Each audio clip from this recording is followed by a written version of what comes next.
C'est une rencontre cinématographique au cinéma Rivoli à Carpentras, dans le cadre du Festival du cinéma israélien qui aura lieu, qui a commencé le 4 octobre jusqu'au 13 octobre. À côté de moi, sa créatrice et fondatrice Dominique Lafont. Bonjour. Bonjour. Merci de prendre un peu de votre temps entre les séances de ce festival pour nous raconter cette histoire qui a commencé il y a 3 ans, puisque c'est la 3e année du festival. Comment êtes-vous arrivé à créer ce festival du cinéma israélien et pourquoi ?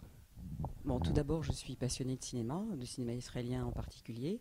J'ai une maman juive, mais je n'ai pas du tout été élevée dans cette tradition parce qu'elle a vécu la guerre, elle a été cachée, donc j'ai appris très tard à l'adolescence que ma mère était juive, donc par définition j'étais juive.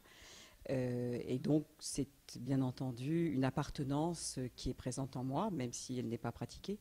Et le cinéma israélien est un cinéma tellement particulier, tellement autocritique, tellement créatif, qu'en effet, j'ai eu l'idée à Carpentras d'organiser un festival de cinéma israélien. Et Carpentras s'est imposé comme une évidence. Racontez-nous pourquoi. Carpentras est la Jérusalem comtadine, donc Carpentras a la plus vieille synagogue de France, la 2e d'Europe, après Prague. Donc l'histoire de Carpentras est déjà marquée par le judaïsme. Et puis le cinéma Rivoli est un cinéma indépendant qui fait vraiment un travail d'arrêt d'essai aussi. Et j'ai proposé donc d'abord à la mairie, je suis d'abord passée par la mairie pour avoir des subventions. La mairie a dit tout de suite oui au projet. Je suis arrivée avec mon projet au mois d'avril pour un projet qui était au mois d'octobre. Ils m'ont tout de suite débloqué de l'argent. Ils ont adhéré au projet. Et le cinéma Rivoli, pareil. Donc ça s'est fait vraiment en 6 mois, je dirais. Et voilà, on s'est posé la première année. Nous en sommes à la 3e année, avec un public qui a une attente, des fidèles et des gens qui vraiment... Vous couperez, oui. Il y a une attente du public maintenant au fil du temps. Est-ce que vous pensez que cette acceptation aussi rapide de la part de la mairie de Carpentras, c'est peut-être aussi une envie, un hommage à cette communauté juive qui a aussi pas mal souffert à la ville de Carpentras, notamment, on va peut-être parler des profanations du cimetière, etc. Est-ce que vous pensez que ça a un lien avec ce passé-là, le fait de se dire, voilà, on a un festival de film cinéma israélien, on va pouvoir ouvrir nos pensées, nos esprits, nos adhésions, quelles qu'elles soient d'ailleurs. C'est possible, mais je crois beaucoup plus que la mairie de Carpentras est ouverte à la culture et qu'en effet c'était un plus dans cette ville d'avoir ce type de festival, une ouverture en effet à une culture méconnue, mais je pense que c'est vraiment sur le plan culturel d'abord. Je ne sais pas si je leur ai pas posé la question, mais leur adhésion immédiate a été, je dirais, importante et j'avoue que j'ai pas posé la question. Alors, quelques grands thèmes de cette programmation qui a débuté. Alors, à la différence d'autres festivals de cinéma israéliens, puisqu'il y en a un à Strasbourg, à Marseille, j'ai imaginé une thématique. C'est-à-dire que tous les ans, nous avons une thématique. La première était sur la tolérance, la 2e année, portrait de femme, et cette année, l'adolescence. Pourquoi ? Parce que ça permet finalement de brosser, je dirais, la création cinématographique dans son ensemble sur plusieurs années. C'est-à-dire que du coup, nous ne sommes pas tenus de présenter des nouveautés absolument. Là, par exemple, le film le plus ancien est de 2003, c'est 10 ans, et ça permet vraiment une grande liberté. Quelle est l'ambiance de ce festival ? Alors, c'est une ambiance conviviale et familiale. Parce que nous avons donc des débats, nous avons des invités qui viennent d'Israël ou qui viennent de Paris, enfin des intervenants sur les films. Et à la fin de chaque séance, on offre un verre. Donc on se retrouve tous dans le lobby, enfin, puisque le cinéma, je dirais, permet ça. Donc c'est une ambiance vraiment très bon enfant. Est-ce que vous avez des coups de cœur dans le cadre de cette programmation, Dominique ?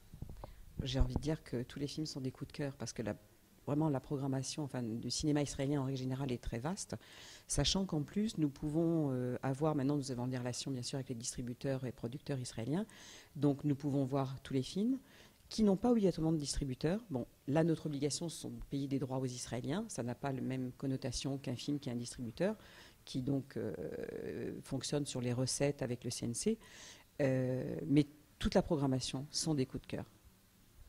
Vous êtes aussi à l'origine de l'exposition qui s'appelle Israël Murs Murs, sur le thème donc, urbain d'Israël. Vous avez réuni donc, cette exposition, on a un petit échantillon ici, puis le reste est exposé à l'Office de tourisme de Carpentras.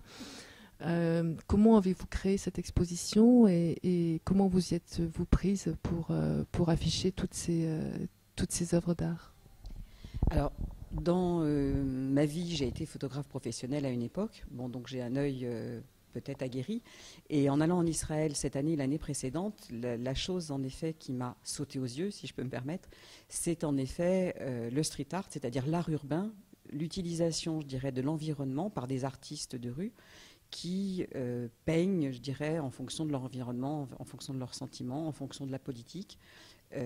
À savoir, il y a une photo là qui représente une femme, je dirais, un petit peu arrogante avec pour soutien-gorge 2 hélicoptères. Et ça fait référence en fait à un crash d'hélicoptère de l'armée israélienne pour une manœuvre tout à fait banale. Et ils se sont crashés, il y avait 4 morts. Et donc, j'imagine que la référence de cet artiste a été pour parler de cet événement. Comment vous sentez-vous aujourd'hui? Vous êtes à la 3e année de cette création de ce festival.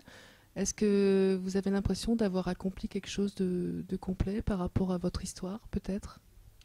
Oui, je pense que bon, déjà la 3e année dit que nous sommes installés. Hein, C'est pour ça que j'insiste sur le fait de la 3e année, parce que c'est important. Oui. Le chiffre 3, en plus, je dirais, dans le judaïsme, est un chiffre important. On dit que si on arrive au 3, c'est que les choses sont posées. Donc nous le sommes. Oui, puis l'avenir est encore là, donc il y aura 4-5, sachant qu'en plus, entre 2 éditions, nous faisons un week-end en avril, justement pour qu'il n'y ait pas un an entre 2 éditions. Et là, le week-end d'avril, il n'y a pas de thématique, c'est-à-dire qu'on peut avoir des nouveautés, ils sont encore nos coups de cœur. Mais là, c'est vrai, 3e année, on est bien, on est très bien là. Merci beaucoup Dominique Lafont pour cette rencontre. Merci beaucoup.